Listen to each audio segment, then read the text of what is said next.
Ranged combat, arrow towers, new game mode, War of Ruins, Museum of Wonder. Let's find out together. Hi governors, welcome back to another video. I'm Leo.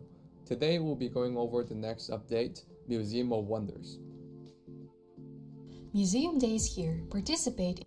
So this is going to come within 2 weeks time, and you should have an update file on the mail already so that you can update upfront your game, In the series of events and receive rewards including epic city theme choice chests. So there's 3 city themes on offer. None of them are OP. It's epic themes we are talking about. So if you get them, great. If you don't worry too much about it.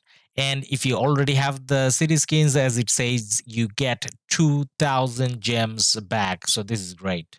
Already owned ones will be converted into gems. The brand new game mode is called War of the Ruins. Now, War of the Ruins, this is what we were initially guessing when the patch notes came, would be the Battle Royale, Last Man Standing. This is the one they're talking about. 8 governors will enter the map solo. You may select one troop to enter each battle.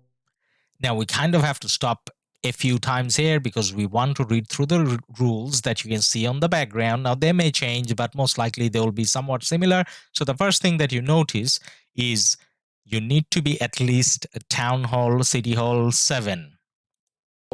And units will be provided for you. Now, for matchmaking, you can see that you will enter solo. I mean, yeah, we talked about it. It's not a group event like Champions of Olympia, and the matchmaking will separate players between Season of Conquest and non-Season of Conquest. So there will be a good bit of a matchmaking. It's not like you're going to face a Guan CPO with your Sun Tzu. So that's good. To enter the battlefield, your city hall. Now, there's a bit more writing here. Quickly have a read through it. I don't think there's something extraordinary out there, but then I think it's going to be one of those season type events where you don't really get a reward for one win. You have to get points, and then you're going to be part of a ranking. And at the end, based on your ranking, you're probably going to get some gold heads, hopefully some material speed ups and all that. Now, this is quite important. If you look at the buffs, you'll see that almost nothing kind of applies, but then your commanders and your equipment definitely still applies. Must be at least level 7. Mercenaries will appear on the battlefield. Lead your troop toward them to recruit them and gain more units.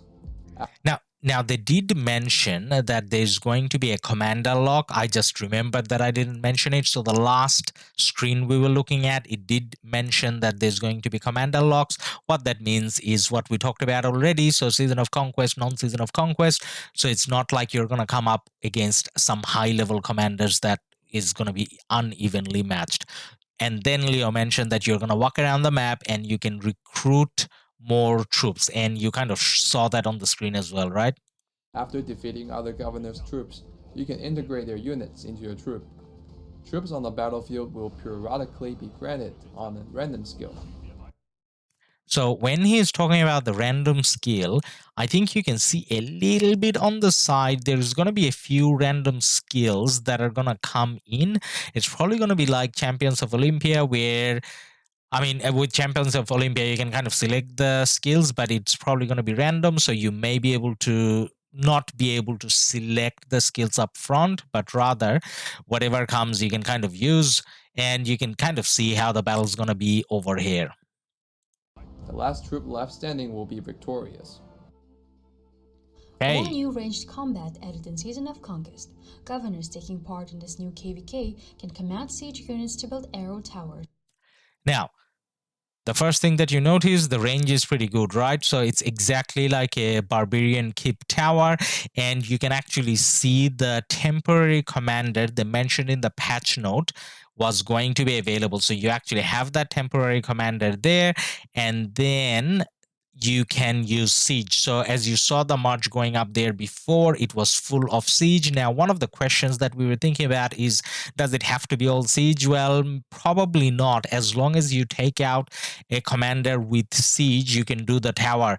But then even if it lets you use other commanders, I mean other troop types, would you though? This is mostly where you're going to use siege to kill it off. It's probably not going to do as much damage as I guess the 5 proper marches does for you. Siege naturally doesn't have a lot of attack.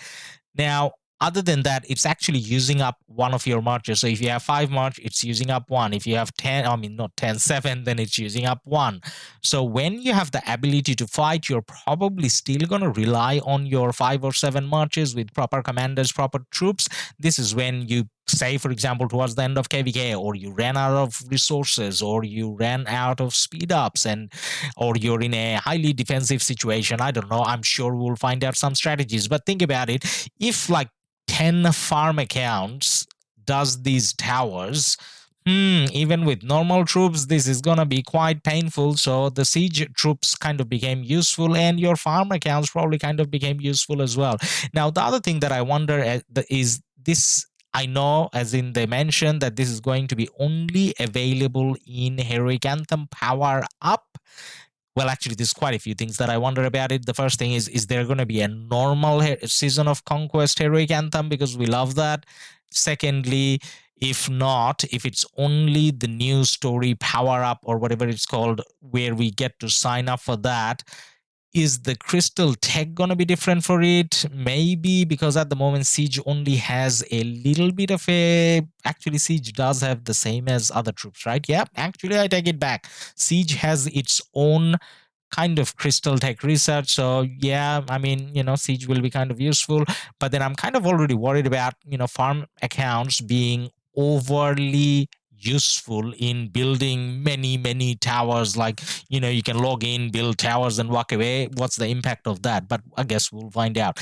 Now, the other thing that I wanted to say is, oh my god, look at all those bundles. I never seen any of them. So I'm guessing in terms of the new game mode, in terms of the towers and whatever, I know this is in test environment, but based on the bundles that I can see, sadly, it looks like there's going to be quite a few bundles to buy. Now let's carry on.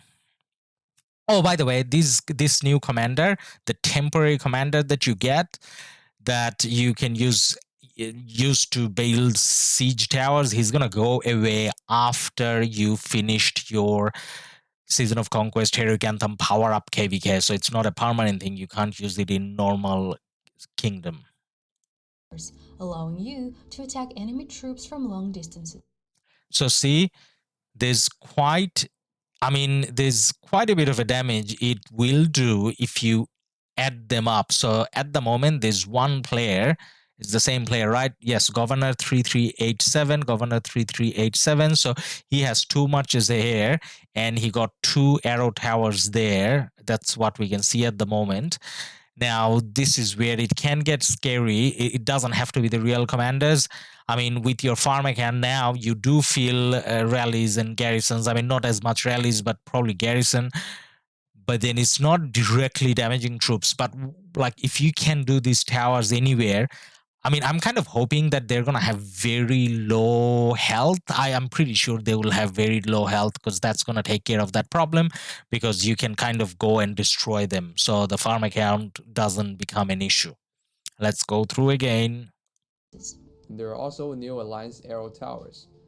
So straight up, it doesn't look the same. So Alliance Arrow Tower and the Siege Arrow Tower doesn't look the same at all. They look different. So we don't know whether you need to, I guess, whether you can build them separately, or is it just a normal flag that you converted into this? Does it require the new commander to be as the garrison, otherwise it doesn't shoot? Or how the mechanic is kind of gonna work? That's not something we know yet. Let's see if we find out. Crusader flags can now be turned into Alliance Arrow Towers. Okay, so something kind of random happened here. So the first thing is, it's a long range hit. Secondly, I don't know whether that city is within its alliance territory, but even within the bubble, I think it just got a hit, right? So even bubble cities can be hit. How much is the hit power? Let's just rewind back and see if that's the case. I think that was the case, but double check. Into alliance arrow towers, which automatically Again, turn into alliance arrow towers, which I just need to Crusader rewind. flags can now be turned into alliance Yes. arrow towers. So the bubble city got hit. Attack nearby. And it could be on alliance territory. I mean, it's if we really want, we can verify. Can we? Let's see if we can. It's not written in English, is it? 5678 is the alliance name. Let's see if we can see the city. Oops, have to go back and check again. Attack alliance arrow towers. 5678. So that city is it's actually on its own territory. So own territory and bubbled and still getting a hit. That's interesting, right? You can think about quite a few scenarios where that's going to be quite annoying. Unless this is a different version of that, which can be easily attacked and taken down, because a flag, if it's reinforced, it's very hard to take down. So again, questions we'll find out when it goes live, I guess. Now be turned into alliance arrow towers, which automatically attack nearby non-friendly cities. We have also added a new command. Actually, sorry, I gotta go back again. So see how the color is orange? Now, I think this is more to do with the test environment, but then still kind of have to say. So the color being orange means it's from the same kingdom, right? Like it's not a KvK enemy. So it could be from the same camp or same kingdom based on whether you're early or late KvK. So I'm sure when it's actually in game, I mean, test environment, they don't have a KvK, I guess, in the test environment. That's why it's hitting an orange color city. I'm pretty sure it's just going to hit red cities, right? Otherwise, this will be broken. And I'm sure that's not the case, but just had to mention. Let's keep going on. We have also added a new commander filtering system, allowing you to filter commanders according to their unit type or specialty. And that's all for today. So that was more of a quality of life improvement. Nothing special, nothing bad about it. Let's see if there's anything towards the end. Today's video. Thank you so much for watching. Let us know in the comments what you think about this update, and we'll see you next time. Bye. Okay, no, so that was pretty much it, guys.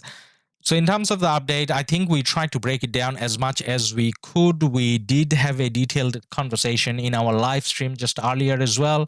So, I mean, if you want to see what others think and a full conversation, you can watch it as well. But I think we were quite in depth about the details of the update. Now, we obviously hope that nothing is kind of broken, like the towers, using your farm accounts and whatever to do the towers, it's not broken. I mean, we want a way to use siege, but we don't want siege to be more powerful than everything else. I mean, to me, siege, the best use for siege could have been, say, for example, if they had a bonus when you're hitting cities, right? So you get 100% dead troops when you're hitting cities, which kind of goes well with siege because you don't want any siege. And if they had a little bit more of a bonus, then the city hitting commanders, say for example, something like Charlemagne would become useful again. And at the same time, you could kill off siege as well. So that's how I would have loved to see siege work, like how infantry has a bonus against cavalry. So just like that, siege could have had a bonus against cities. That would make a lot of sense. But what's happening here is not bad either. It's quite exciting. I mean, when it's a ranged attack, initially I was kind of hoping archers can hit from a distance, but siege kind of hitting makes sense as well. Now, one of the things that we didn't see in the video is where in the patch notes, there was a sentence that it could do a blockade. Now, I don't think the arrow towers looks like a blockade. It kind of looks like, I mean, it is a bit of a blockade, yes. So you can do towers so that enemies walking through will get damaged, but it's not like creating a pass where you can lock it down. So it's technically like a blockade, but not really. So you're making it hard for enemies to walk through.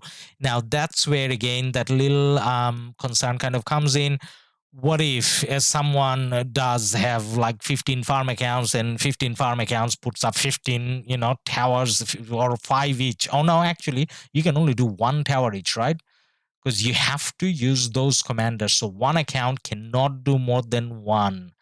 Okay, so as we are talking about it, we're kind of answering some of our own questions. So because there's one commander and you can only use that commander to do the tower, so every player can maybe maximum do 1. Yeah, that makes sense. Unless there are more commanders. But either way, I just don't want farms dictating anything in a KvK. I kind of hope that farms, I mean, you get the resources. Even that is something that I'm not a big fan of. I kind of wish that the resource cost was lower. So your main account, if you're farming all the time, you don't even need a farm account. But then a resource is probably the highest level of usage of a farm account that I kind of want to accept. This is personally speaking. Maybe kind of filling flags, but not where it kind of dictates KvK fighting. But anyways, that's all we wanted to talk about. We're making the video more than it has to be, so I'm gonna leave you with the end here, whatever Rise of Kingdoms has to show on the video, and then don't forget to like and subscribe so that we can talk about more updates, more action, and whatever's happening in the world of Rise of Kingdoms.